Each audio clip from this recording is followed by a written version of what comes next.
Welcome back to city news. Guntur జిల్లా judge Kalyan చక్రవర్తి తెనాలి కోర్టులను సందర్శించి సమస్యలను తెలుసుకున్నారు. జిల్లా జడ్జికి తెనాలి న్యాయమూర్తులు ఘన స్వాగతం పలికారు. కోర్టు ప్రాంగణం, క్వార్టర్స్, భవనాలను పరిశీలించారు. రిపేర్లు చేస్తే సరిపోద్దా, కొత్తవి కట్టాలా అంటూ న్యాయమూర్తులు లాయర్లను అడిగి వివరాలు తెలుసుకున్నారు. బార్ అసోసియేషన్ నాయకులు కొత్తగా బార్ అసోసియేషన్ కార్యాలయ నిర్మాణానికి అనుమతులు మంజూరు చేయాలని విజ్ఞప్తి చేశారు. పరిశీలించి తగు చర్యలు తీసుకుంటామని జడ్జి కళ్యాణ్ చక్రవర్తి అన్నారు. ఈ కార్యక్రమంలో 11వ అదనపు జిల్లా న్యాయమూర్తి డి శ్రీనివాసులు, 1వ అదనపు junior civil judge P Vivek Vardhan, bar association అధ్యక్షులు మరియు కార్యదర్శి బేతాల ప్రభాకర్, హరిదాస్ గౌరీశంకర్, కోర్టు సిబ్బంది, న్యాయవాదులు, గుమస్తాలు పాల్గొన్నారు.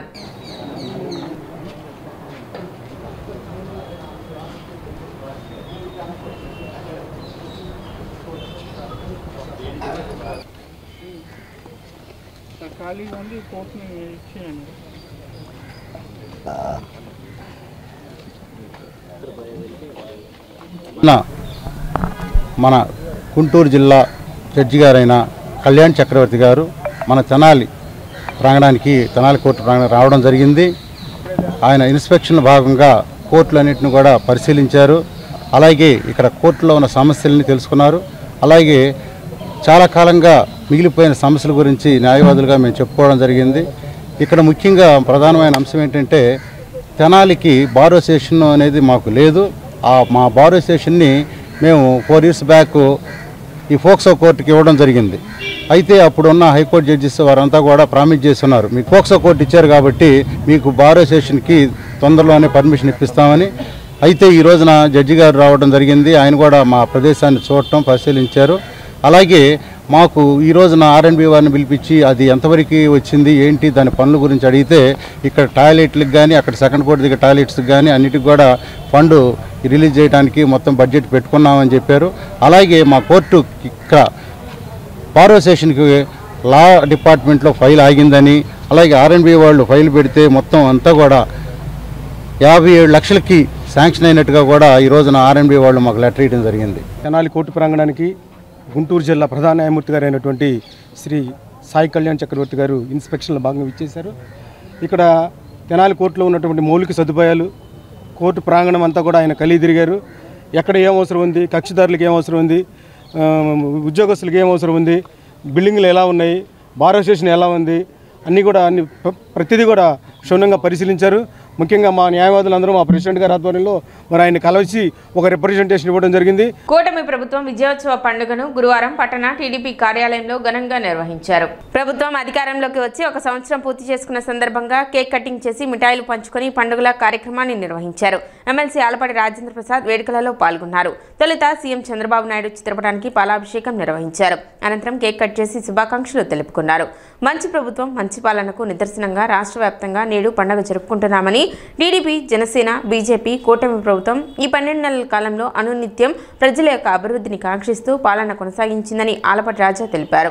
గత పాలనలో ఏ రకంగా అరాచకం, విధ్వంసం జరిగిందో ప్రజలందరికీ తెలుసన్నారు. అవినీతి, రాజ్యాంగ ఉల్లంఘన ప్రతి విషయంలో చూసిన పరిస్థితి ఉందన్నారు. అలాంటి పరిస్థితి నుండి రాష్ట్రానికి పూర్వ వైభవం తీసుకువచ్చేందుకు కూటమి ప్రభుత్వం సుపరిపాలన అందిస్తుంటే ఎందుకు పర్యటిస్తున్నాడో కూడా తెలియకుండా వైఎస్ జగన్మోహన్ రెడ్డి పర్యటనలు చేపట్టి రాష్ట్రంలో అలజడులు సృష్టిస్తున్నారని ఆలపాటి రాజేంద్ర ప్రసాద్ అన్నారు. వైసీపీ లాగా అబద్ధాలు చెప్పి ప్రభుత్వం కాదని, అధికారం కోసం వైసీపీ పథకాలు పెట్టిందని, పేదవాడి అభివృద్ధి కోసం కూటమి పథకాలు పెట్టిందని చెప్పారు. సంక్షేమానికి అంబాసిడర్ తెలుగుదేశం పార్టీ అని, దానిని వైఎస్ జగన్ గుర్తుపెట్టుకోవాలని ఆలపాటి అన్నారు. సంక్షేమ పథకాల అమలులో భారతదేశానికి దిక్సూచిగా తెలుగుదేశం పార్టీ నిలిచిందన్నారు. కార్యక్రమంలో కూటమి నాయకులు, కార్యకర్తలు పాల్గొన్నారు. మంచి ప్రభుత్వం, మంచి పాలనకి నిదర్శనంగా ఈ రోజున పండుగ జరుపుకుంటూ ఉన్నాం. 62 లక్షల పైగా ఈ రోజున మేము ఈ యొక్క తల్లికి వందనం ప్రోగ్రాము అమలు చేస్తూ ఉన్నాం. అంతేకాదు ఆగస్టు 1 నుంచి మహిళలకు ఏదైతే మనం హామీ ఇచ్చామో బస్సుల్లో ఉచితంగా ప్రయాణం చేసే అవకాశం కల్పిస్తూ ఉన్నాం. ఏదైతే సూపర్ 6 చేశామో, ఏ రకంగా అయితే మన మహానాడులో 6 శాసనాలు చేశామో వాళ్ళందరికీ కూడా మహిళలకు సాధికారత, యువతకి ఈ రోజున వారికి అన్ని రంగాల్లో కూడా ముందుకు తీసుకెళ్లేలాగా విశ్వఖ్యాతి మన ఆంధ్రుడు ఎక్కడైతే తెలుగువాడు ఎక్కడైతే ఉన్నాడో ఆ తెలుగు వెలుగు, ఆ తెలుగు తేజం ఈ రోజున తద్వారా ఈ యొక్క తెలుగు ఖ్యాతిని వ్యాప్తి చేసేదానికి ఎక్కడ తెలుగువాడు ఉంటే అక్కడ వెలుగు ఉంటుంది అని చెప్పేదానికి కంకణం కట్టుకున్నటువంటి నాయకత్వమయ్యా. నీలాగా దొంగ నాయకత్వం, దోపిడీ నాయకత్వం, అవినీతి నాయకత్వం, అరాచక నాయకత్వం ఇలాగా మాకు అది చేత కాదు. మాకు ప్రజలు విశ్వాసాన్ని, నమ్మకాన్ని 164 సీట్లు ఇచ్చినటువంటి ఘనత ఈ రాష్ట్ర ప్రజలది. తద్వారా ఈ రాష్ట్రాన్ని అభివృద్ధి చేయడానికి, మరలా పునర్వైభవాన్ని తీసుకొచ్చి రాజధానిని ఏర్పరచడానికి, అంతేకాకుండా ఈ రాష్ట్రానికి అవసరమైనటువంటి అన్ని హంగుల్ని, మరి ముఖ్యంగా యువతకి 20 లక్షల ఉద్యోగాలు ఇచ్చే కార్యక్రమంలో ఏదైతే తొలి సంతకం డిఎస్సి చేశారో దాన్ని అమలు చేస్తున్నటువంటి పాలన ఈనాటి పాలన అని చెప్పి మనవి చేసుకుంటూ, భవిష్యత్తులో ప్రతి ఒక్క ఇంటిలో కూడా ఒక ఎంఎస్సీఓ, ఎంఎస్ఎంఈఓ లేకపోతే ఒక ఉద్యోగస్తుడో ఏదో ఒక రకమైనటువంటి అభివృద్ధి ఉండేలాగా చేయాలనేది మా తలంపు అని చెప్పి మీకు మనవి చేసుకుంటూ, తెనాలి నాజరపేటలో గల Viveka kids paradise pre primary స్కూల్లో అదనపు తరగతి గదులను గురువారం ప్రారంభించారు. ఈ సంవత్సరం చదువులోకి వచ్చిన చిన్నపిల్లలు వారి మనసులు ఆనందంగా ఉంటూ చదువుకునే విధంగా అన్ని వసతులు ఏర్పాటు చేసినట్లు విద్యాసంస్థల చైర్మన్ రావుపాటి వీరనారాయణ తెలిపారు. స్థానిక నాజరపేటలోని Viveka kids paradise pre primary స్కూల్లో ఏర్పాటు చేసిన అదనపు తరగతి గదులను ప్రముఖ స్వామీజీ భాస్కరానంద సరస్వతి ప్రారంభించారు. అలాగే మరో అదనపు తరగతి గదిని ప్రముఖ విశ్రాంత ఉపాధ్యాయులు రాయపాటి శివనాగేశ్వరరావు ప్రారంభించారు. ఈ సందర్భంగా విద్యాసంస్థల చైర్మన్ రావుపాటి వీరనారాయణ మాట్లాడుతూ, ఈ అకాడమీ సంవత్సరంలో చిన్న పిల్లలు చదువులోకి ఆరంభమైన నేపథ్యంలో వారికి ఆహ్లాదకరంగా, ఆనందకరంగా ఉండే విధంగా అదనపు తరగతి గదులను తీర్చిదిద్దడంతో పాటు పిల్లలకు కావలసిన వస్తువులన్నిటినీ సమకూర్చి తద్వారా చదువు పట్ల ఆసక్తి కలిగేలా చూడటం జరిగిందని ఆయన తెలిపారు. ఈ కార్యక్రమంలో సిఇఓ ఉదయ్ కిరణ్, మురళి, సంధ్య, సునీల్, నవీన్ సిబ్బంది పాల్గొన్నారు. జూన్ 12, 2025 మరి రాష్ట్ర వ్యాప్తంగా స్కూల్స్ అన్నీ కూడా రీఓపెన్ చేసినటువంటి రోజు. మరి ఈ రోజునే మన తెనాలి నాదర్పేటలో ఉన్నటువంటి వివేక కిడ్స్ ప్యారడైజ్ అంటే కేవలం ప్రీ ప్రైమరీ విద్యార్థుల కోసం ఏర్పాటు చేసినటువంటిది ఈ ప్రీ ప్రైమరీ స్కూల్. దీన్ని వివేక కిడ్స్ ప్యారడైజ్ అనేటువంటి పేరుతో మనం రన్ చేస్తూ ఉన్నాం.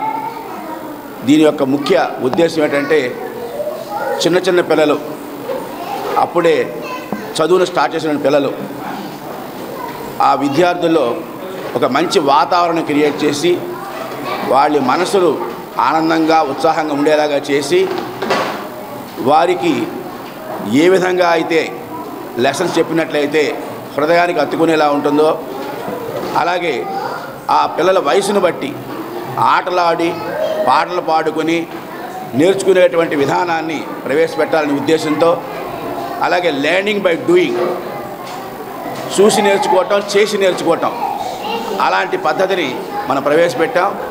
మరి దానిలో భాగంగానే ఇక్కడ ప్రత్యేకించి కేవలం ఈ ప్రీ ప్రైమరీ విద్యార్థులు, ప్రైమరీ విద్యార్థుల కొరకు ఈ కిడ్స్ ప్యాడ్ ఏర్పాటు చేసాం. ఈ రోజున అదనంగా 2 తరగతి గదుల్ని ప్రారంభం చేసుకున్నాం.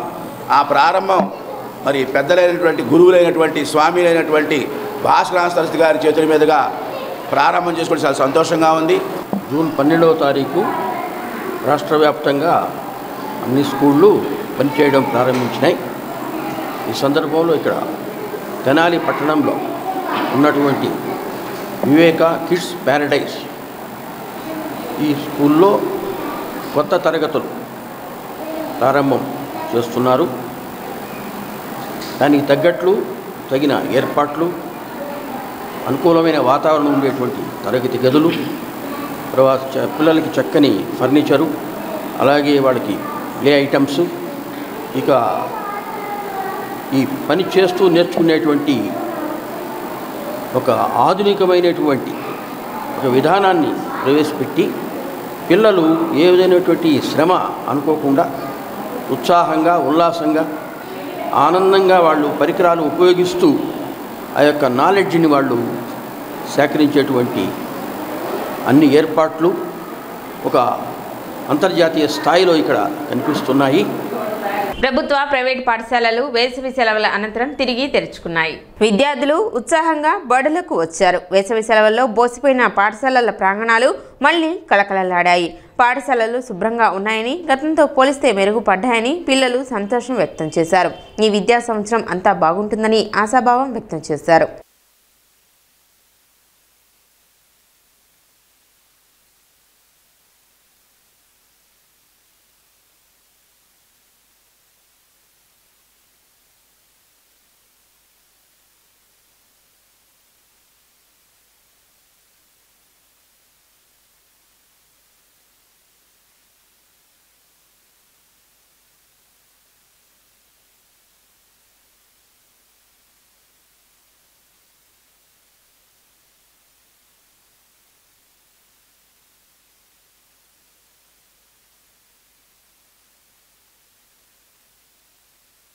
ఇప్పుడు ఒక చిన్న విరామం.